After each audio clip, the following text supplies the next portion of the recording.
Congratulations on your purchase of Icon Tool Storage.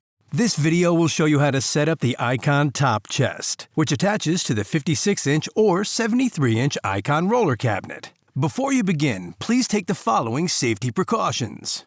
Wear steel-toed shoes. Wear gloves with a non-slip grip. Wear eye protection. The top chest is very heavy, so we recommend at least 4 people to safely unbox and install the top chest. Remove the owner's manual from inside the packing box and follow the additional safety precautions listed on page 1.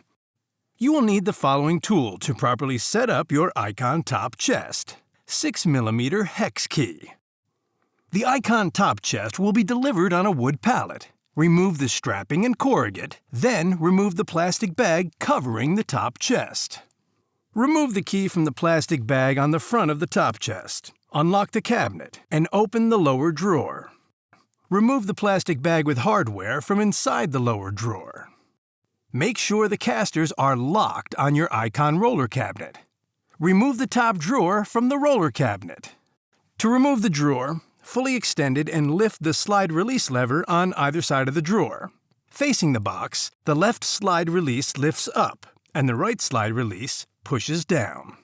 Lift the top chest and place on top of the Icon roller cabinet. Remove the 4 wingnut bolts from the hardware bag and reach inside the top of the roller cabinet to insert and tighten them by hand. Replace the top drawer of the roller cabinet. You are now ready to use your Icon top chest or attach another Icon storage unit. For more information and to view assembly videos on other units in the Icon line of storage, please visit harborfreight.com/icon.